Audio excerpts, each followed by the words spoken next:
20% বাড়ি ভাড়া ভাতা বৃদ্ধিসহ 3 দফা দাবিতে বেসরকারি এমপিওভুক্ত শিক্ষকদের সচিবালয় অভিমুখে মার্চ টু সচিবালয় কর্মসূচিতে অংশ নিতে কেন্দ্রীয় শহীদ মিনারে উপস্থিত হয়েছেন হাজার হাজার শিক্ষক।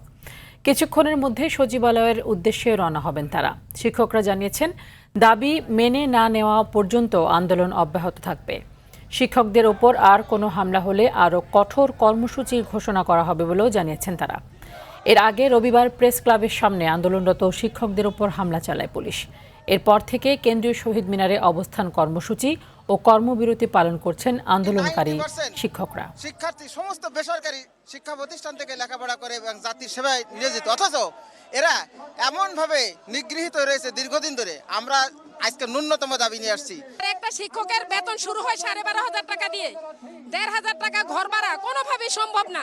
আমাদের শিক্ষকদের যে বেতনটা দেওয়া হয় এটা আসলে খুবই লজ্জাজনক একটা ব্যাপার। এটা দিয়ে একটা পরিবার চালানো খুব কষ্টের ব্যাপার। আমাদের দাবি পূর্ণ দাবি মেনে না নেবে এতক্ষণ পর্যন্ত শিক্ষক জাতি তাদের স্ব প্রতিষ্ঠানে ফিরে যাবে না, মাঠ ছাড়বে না।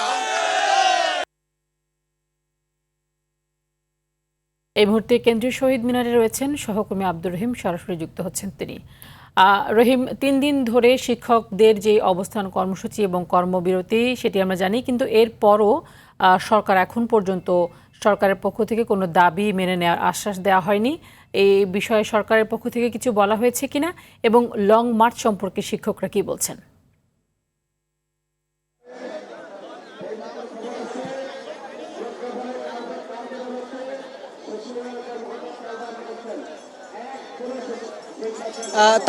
তানি শিক্ষক কর্মকর্তা কর্মচারীদের টানা দ্বিতীয় দিনের মতো যে আন্দোলন, সেই আন্দোলন কিন্তু এখনও শহীদ মিনার অবস্থান করছে।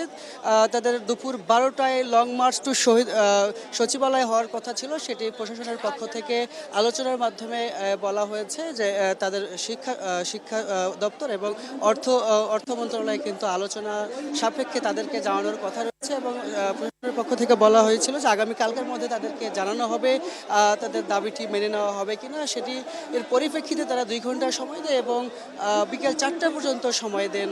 শিক্ষক কর্মকর্তা কর্মচারীদের পক্ষ থেকে বলা হয় যে বিকেল 4টার মধ্যে প্রজ্ঞাপন জারি করে যদি এই দাবি মেনে না নেওয়া হয় তাহলে তারা কিন্তু কঠোর আন্দোলনের মধ্যে যাবে বলে তারা হুঁশিয়ারি দিয়েছেন। এবং আমরা যেমনটি জানতে পেরেছি, শিক্ষা দপ্তর এবং অর্থ দপ্তরে কিন্তু একটি আলোচনা চলমান রয়েছে এবং সেটির প্রেক্ষিতে কিন্তু একটি সিদ্ধান্ত হলে আমরা জানতে পারবো যেটি শিক্ষক কর্মকর্তা কর্মচারীদের দাবি মেনে নেওয়া হচ্ছে কিনা। এবং শিক্ষক কর্মকর্তা কর্মচারীদের বিভিন্ন গ্রুপ, বিভিন্ন স্কুল এবং পর্যায় থেকে যারা এসেছেন তারা কিন্তু বিভিন্নভাবে দাবি আদায়ের কথা বলছেন এবং তারা বলছেন এই দাবি মেনে না নেওয়া হলে কঠোর আন্দোলনে তারা যাবেন বলে হুঁশিয়ারি দিচ্ছেন। এছাড়াও যেটি বলা হচ্ছে যে কর্মচারীদের বেতন একেবারে নগণ্য, যাদের মূল বেতনের 75% কিন্তু তাদের ভাতা দিতে হবে, উৎসব ভাতা দেওয়ার দাবি কিন্তু তারা করছেন। এবং আমরা যেমন জানতে পেরেছি আর অল্প কিছুক্ষণের মধ্যে হয়তো বা একটি সিদ্ধান্ত আসতে পারে এবং যদি তাদের দাবি মেনে না নেওয়া হয় তাহলে বিকেল 4টার পরে তারা মার্চ টু সচিবালয় কর্মসূচি পালন করবে বলে আমাদেরকে শিক্ষকদের পক্ষ থেকে জানানো হয়েছিল। তো রাজধানীর শহীদ মিনার থেকে শিক্ষক কর্মকর্তা কর্মচারীদের আন্দোলন থেকে এই ছিল আমার কাছে সর্বশেষ। তানি, ধন্যবাদ আপনাকে।